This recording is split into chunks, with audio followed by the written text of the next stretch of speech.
govorio ništa o konclogorima, nije govorio sve dok CNN nije objavio negde početkom avgusta slike odatle.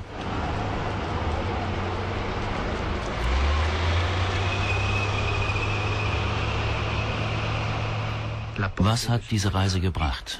Was war ihr tieferer Sinn? Auch da erinnern sich die beiden Präsidenten unterschiedlich. Donc mon intervention a été strictement délimitée. Naturellement, elle pouvait aussi avoir une valeur symbolique. Dans quel sens est-ce que cette valeur symbolique a joué? A chacun d'apprécier. Napetost je bila na vrhuncu u momentu njegovog dolaska. Ličilo je sve na jedan balon. On je pik, on je ubao taj balon i sve se to ispuhalo. Stvari su prestale da budu problem prava i pravde, problem zakona, međunarodnih i domaćih, nego problem nekakvog milosrđa, znate. Heute bin ich überzeugt, dass Izetbegović recht hatte. Diese Reise brachte tatsächlich eine Wende. Die bosnische Frage war eine politische, also ob man will oder nicht, eine militärische. Doch nun mutiert sie zu einer humanitären und wird fortan so behandelt. Der Westen öffnet die Augen, beschränkt sich aber auf ein gefährliches Mitleid, das weniger denn je zwischen Opfern und Henkern unterscheidet. Wir sind bei einer dieser Hilfsorganisationen, so bewundernswert wie lächerlich. Sie haben Leben gerettet und dennoch durchschauen ihre Leiter die ihnen zugedachte Rolle. So auch Maria Black-Belair, Leiterin der Hilfsorganisation AICF. Ihre Anklage ist entsetzlich. Il faut vraiment donner pratiquement la moitié de ce qu'on apporte du côté serbe, c'est-à-dire du côté de l'agresseur. Vous avez par exemple une ONG qui apporte 4 camions. Ben c'est sur ces 4 camions, maintenant, aujourd'hui, il faut en laisser 2, c'est-à-dire 50%. On accepte de payer l'agresseur, les bourreaux de cette ville qui tiennent Sarajevo dans une énorme prison depuis 21 mois, pour avoir un droit de passage, pour faire vivre la ville sous un état de perfusion, mais les habitants sont toujours prisonniers de cette ville. Der bosnische Botschafter in Frankreich, Nicolas Kovac, wird noch genauer. Les gens qui sortent rarement de Sarajevo sont soumis à un contrôle très strict. Le courrier est confisqué, les lettres ouvertes, on ne permet pas de sortir plus de 5 lettres, par exemple. Les communications téléphoniques avec Sarajevo sont coupées. Autant d'exemples et de preuves que le HCR boucle complètement la ville de Sarajevo et ajoute à un siège militaire un siège administratif et policier.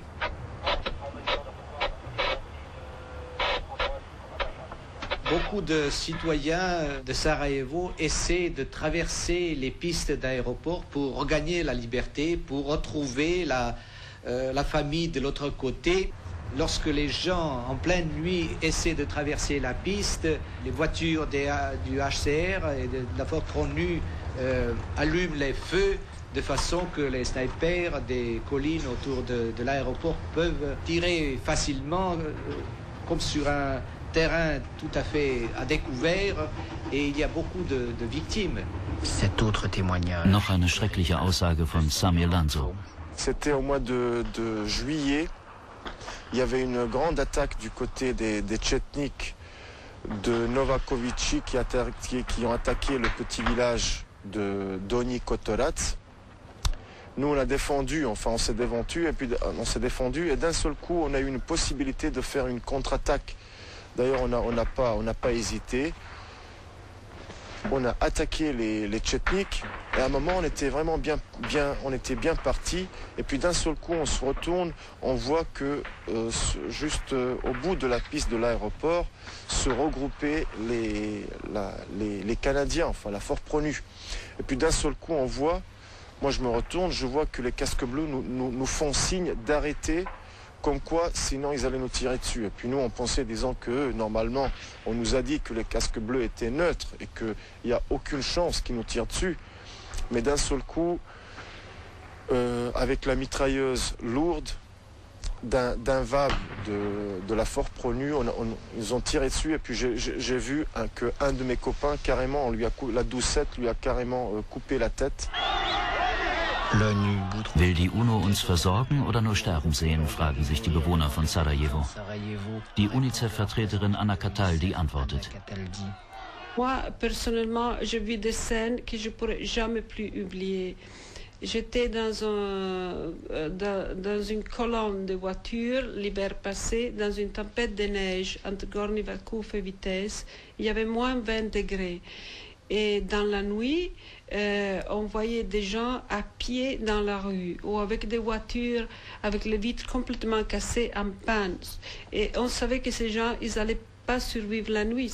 Ils n'étaient même pas habillés proprement. Et ces gens, dès qu'ils voyaient les voitures blanches avec le drapeau bleu des United Nations, ils se mettaient au milieu de la rue et disaient « Aidez-nous, aidez-nous ». Et on a continué à marcher, personne ne s'est arrêté. Et je me mets dans la peau des gens qui sont dans la nuit, dans une tempête de neige, finalement, et dans la montagne, ils entendent le bruit d'un moteur. Il y a des voitures de lumière, des voitures qui arrivent, c'est les voitures blanches des Nations Unies.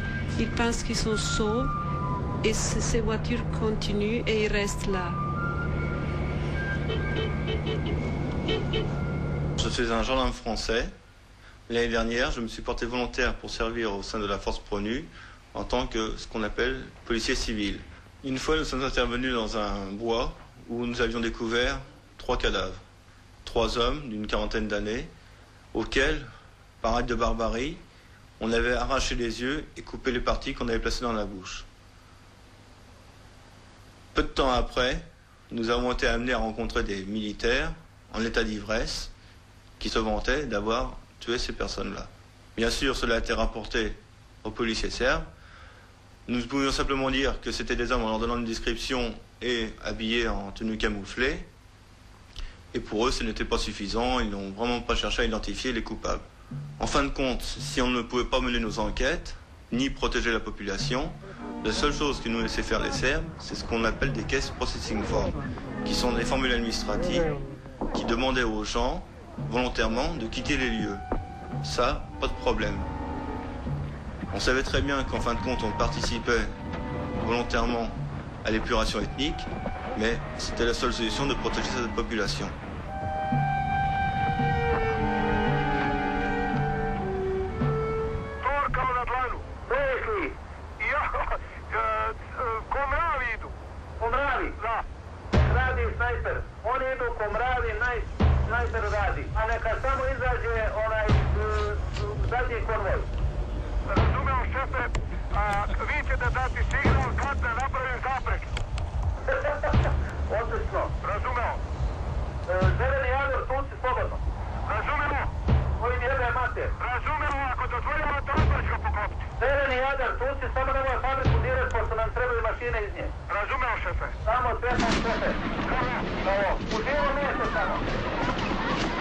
Toujours la voix du General Mladic. Wieder die Stimme von General Mladic. Wieder beschießt er eine Stadt, diesmal Srebrenica.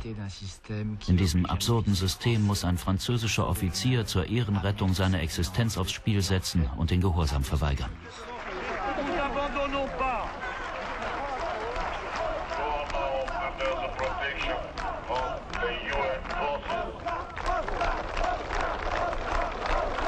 J'ai choisi de sauver les victimes du moment, et là il n'y avait pas d'hésitation, aucune. J'avais interprété et donné à mes hommes sur le terrain cette notion de devoir d'assistance à personne en danger, qui devait, en cas d'incertitude, permettre de violer toutes les règles. Donc oui, les règles ont été violées. Et peut-être à Srebrenica, j'ai outrepassé mon mandat. Moi, j'en avais pas le sentiment, en tout cas, mais j'avais le sentiment que c'était mon seul devoir. Das System verzeiht nichts. Zur Rettung von Opfern oder der Ehre ist es nicht da. Ça a été très clair. On a eu très récemment le représentant de la cellule humanitaire de la CE. Donc c'est pas une personne sans importance, sans poids, qui est venu et qui était très cynique, parce qu'il